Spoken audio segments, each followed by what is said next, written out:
in 2001, National Jewish Population Survey clearly identified 93% of American Jews as religious, meaning the vast majority of those who self-identified as Jews some 20 years ago identified also with a congregation, a movement, a denomination. In 2013, in a well-documented Pew Research study, only 78% identified that way. 22% at that point of all American Jews listed themselves Jewish as having no religion in particular. The study also noted that of those born after 1980, that is under 40, a full third listed their religion as none.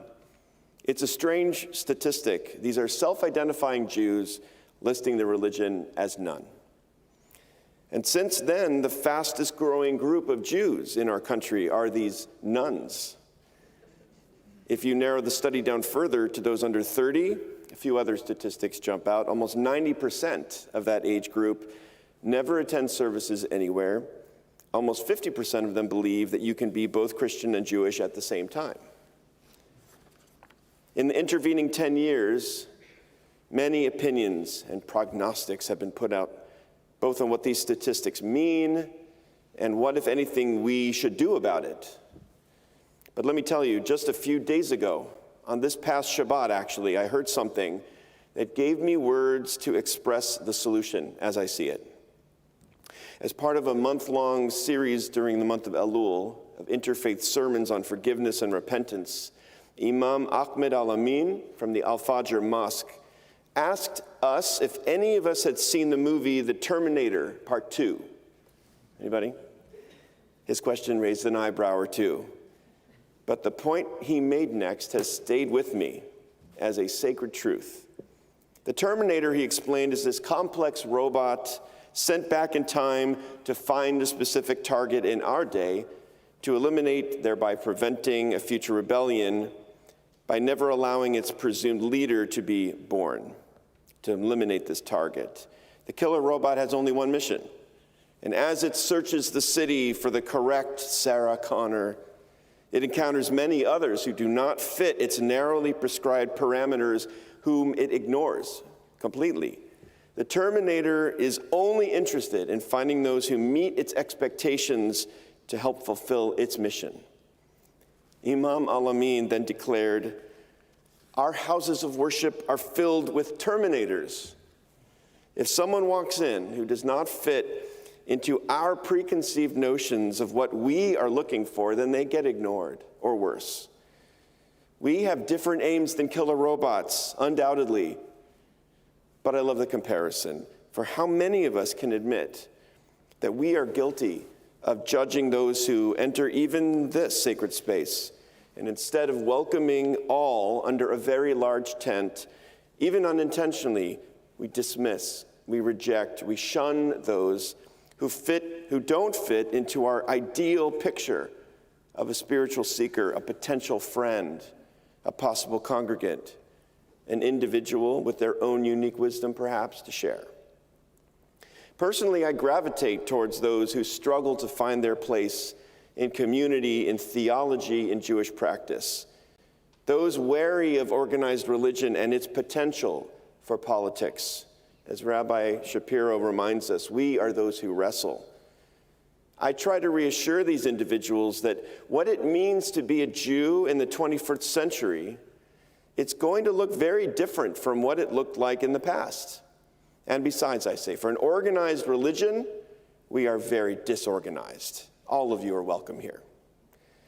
The earliest reformers of this Jewish tradition, especially the ones who came to this country during the first waves of immigration, they grappled with a similar question of Jewish identity. Looking to the future, what does it mean to be a Jew? A generation ago, that question forced all of us to recognize the numbers of interfaith families who made up our numbers. Many of us are here. Today, we make it a point, as we did last night, to acknowledge, to welcome, and to bless all of those who cast their lot with the Jewish people. even those not embracing Judaism themselves yet. We are stronger for your presence, your commitment, your support. I remember when Jewish leadership from Federation to synagogues were panicking about the crisis of interfaith marriage. And in fact, only by recognizing the needs of a new generation of Jewish families, many of whom share more than one faith tradition at home, and by striving to meet those needs, were we able to find new strength and to evolve. So we face a new challenge today, this growing category of Jews we call nuns. What are we to do about the nuns? I do need to say that there is no pun intended, and to apologize to our Catholic staff members and friends. In 10 days' time, we will begin Yom Kippur together by looking around in this room at these filled seats in the sanctuary and saying to one another, I see you.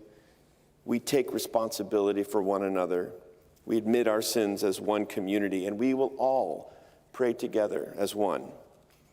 And while, yes, we might check your reservation status, we will not be asking you to prove your theology on your way in. Those who call themselves just Jewish will sit alongside those Jews who report their religion as none, sitting next to those whose dedication to Reform Judaism goes back 3 or 4 or more generations.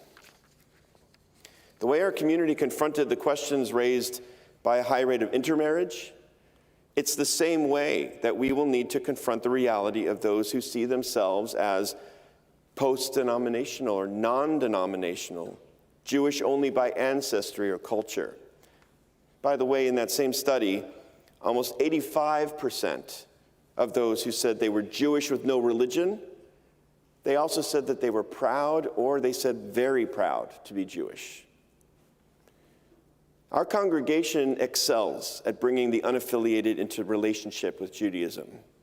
Our message has always been, and it's stated on our website, it is our responsibility to keep Judaism relevant. We don't build ivory towers. We engage with those searching for a place to belong, especially those who haven't yet found a home. This crisis of identity is nothing new. From the very beginning, we have grappled with the question, what does it mean to be a Jew? The first time these early so-called reformers met, Reformed Judaism, was in 1885 in Pittsburgh, at the time a center for German Jewish immigration. The rabbis who attended the conference there, they wrestled too. They were trying to find a balance between two extremes. Some of them fought to completely throw out Jewish tradition and start a new kind of Judaism based not in spirit but in intellect. And others pushed to integrate the Judaism of old, to integrate it with new ideas about American society. And they debated intensely what the future of American Judaism would be. And there was one thing that even then they agreed upon that resonated with them as it does with us, which formed the final paragraph of what became known as the Pittsburgh Platform. It reads like this: in full accordance with the spirit of the Mosaic legislation, that's mitzvot, which strives to regulate the relations between the rich and the poor, we deem it our duty to participate in the great task of modern times, to solve on the basis of justice and righteousness the problems presented by the contrasts and evils of the present organization of society. As we have debated for decades, our relationship with God, the practice of kashrut, the wearing of a kippah or a talit, our familiarity with Hebrew or our lack of familiarity with Hebrew, choosing which melodies resonate with us, deciding which practices might fill life with meaning and which won't, this has been the one clear unifying factor that has kept us together. Our historic and prophetic legacy, which has guided liberal Jews in the fulfillment of a sacred obligation to each other and to the world and to God. Today we call it the work of social justice. We are obligated to repair a broken world by bringing justice into it. And we are obligated to do this in the social sphere, to feel a responsibility for social improvement at every level, local and global. In the great compendium of rabbinic thought, the Talmud, the rabbis taught, whoever can stop their household from doing something wrong, but does not stop them, that person is punished for the wrongdoings of their entire household. If they can prevent their fellow citizens, they are punished for the sins of their fellow citizens. And if the whole world, if they have the power or the influence to direct the actions of the whole world, and they do not use that influence or that power, then they are punished for the sins of the entire world. Now, determining which issues to stand behind and on which to remain silent, that continues to be the work of synagogue committees, boards, and clergy. But the very definition of a Jew has always included those who do not give themselves an out. We may not stand idly by. We do not stand only for ourselves. We love our neighbors as ourselves. We maintain one law for the Jew and stranger alike. We care for those outside our own community, mipnei darchei shalom, for the sake of the peace for which we all strive. The first Jew, Abraham, is known as an Ivri, a Hebrew, which translated refers to one who crosses boundaries, geographic, political, hierarchical. Moses spoke truth to power in the form of Pharaoh. Our prophets call to us from the pages of history, calling us to keep these priorities front and center. On Yom Kippur, in the midst of our fast, Isaiah reminds us that God does not need our fast of affliction. God desires us to feed the hungry, to clothe the naked, and to keep faith with those who sleep in the dust. So when asked in these surveys why young people in particular are less inclined to identify with specific congregations and even denominations, they report that religious institutions seem A, too focused on money, B, welcoming to some and not others, and C, hypocritical about the views, the values that they preach. The Torah speaks of caring for the immigrant in Exodus 12, the non-citizen, Deuteronomy 10, and the disenfranchised, Exodus 22 and 11 other places. That's not politics. That is straight from the Torah. That is what dynamic, relevant Judaism looks like in the 21st century. Allow me just one word to the naysayers of the term social justice. Since the 1970s, some have argued that this term really is code for the redistribution of wealth or some other form of socialism. That is not what the Hebrew prophets had in mind, nor did those philosophers who showed us the brokenness of the world hope that utopia would be uniformity. They did not. The language of our ancestors was about something else entirely. Seek out injustice, they demanded. Understand who are the most vulnerable in your society and in your town. Ask what makes them vulnerable, and ask yourself, to what are they so very vulnerable? The imbalances of history only reveal themselves when we learn about our history, when we teach our history, when we do not forget our own history. In his beautiful book on Jewish memory, Zachor, the scholar Yosef Yerushalmi argues that Judaism stands alone in this commanding of memory. The word remember, he writes, appears in the Bible no less than 169 times, usually with either Israel or God as the subject, for memory is incumbent upon both. To be a Jew is to remember where we came from, to remember the cost of the freedom that we enjoy. We remember every atrocity committed. We are commanded not to forget. Remember the days of old, Moses cautions. Ask your parents, they will tell you, your elders, and they will teach you. The poet writes, to be a Jew is to remember. It is to weep wherever there is suffering, to bring hope wherever there is despair.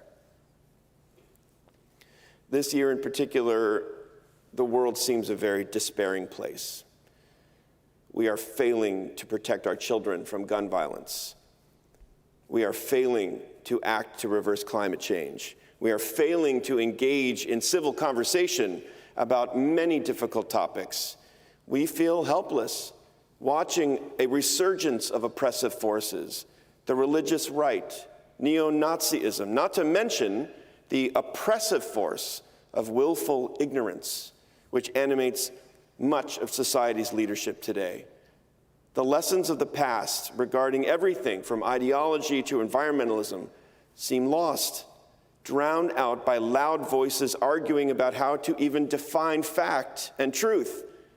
Meanwhile, it is truth and fact that suffers.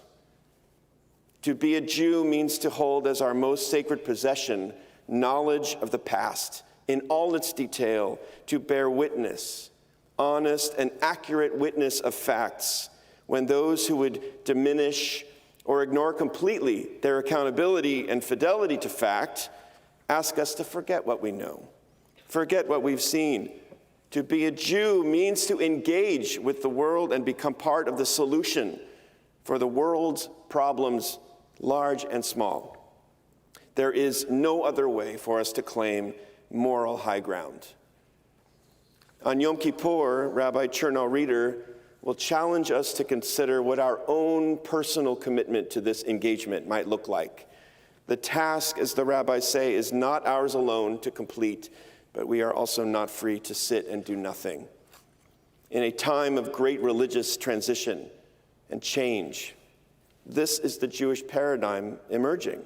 This is the heritage that we will hand down to our children. And this is absolutely what a next generation of disconnected and disaffected Jews is demanding from us. We have to walk the walk. We have to remember our history and bring that knowledge into present day. We cannot afford to silo ourselves into these religious towers and ignore what is happening in the social square. And we cannot unburden ourselves from the causes of justice for our people and for all people, regardless of the risk. I understand those who would seek refuge in this sanctuary from more debate, more discussion of politics. It fills our screens every day. But those who hear words of Torah and miss the compassion demanded for the immigrant, the disenfranchised, the historically oppressed, and the minority are misreading that book. And as your spiritual leaders, we want to help you to see that this is the tradition that is in your heart, in your mouth to do. Meanwhile, white nationalism and authoritarianism continue to threaten our democracy. Religious extremists would effectuate a single religious perspective into law regarding women's health care. And those of us who agree with that religious perspective should be just as concerned as those who don't. Our congregation will always strive to live up to the principles of these Reform Jewish forefathers. We will continue to speak up and act out, as did IHC's rabbis, always. And we will advocate for Jewish values in a society and in our world. Our mission also says on the website, we aspire to always being a force to build a just world. A 2020 report by the Schusterman Family Foundation found that American Jews are among the most civically engaged groups. Not a surprise. 9 out of 10 of them said it was simply the right thing to do, and that Jewish wisdom encourages us to engage in democracy and in our communities. That's why we do the work. It's why we must open the walls of our tent to those seeking a Judaism that speaks to the issues of our day. Our children need to see that their religious community not only has something relevant to say, but will also lead the way in defining right action. Rabbi Shai Held of the Progressive Orthodox community Mechon Hadar puts it this way. Jewish theology believes in radical responsibility, he called it. This is a time to wrestle with what that directive requires of us. The sage Ibn Ezra states that one who oppresses and the one who witnesses oppression and says nothing have the same status. According to the Torah, there is no innocent bystander. If you want to love a God and serve a God who is on the side of the vulnerable, then it is also your responsibility to stand on the side of the vulnerable. You cannot be preoccupied with the God of justice, he says, and remain indifferent to questions of justice. And good people can disagree with what justice requires of us, but there isn't room for disagreement about our responsibility to engage. Now, today, as we enter a new year, we need to wrestle with the question that Rabbi Held poses. Are we attempting to be bystanders? Do we stand on the side of the vulnerable? Have we engaged enough? And what future engagement will be asked of us? I pray we have the strength and confidence to answer that call. Shana Tova.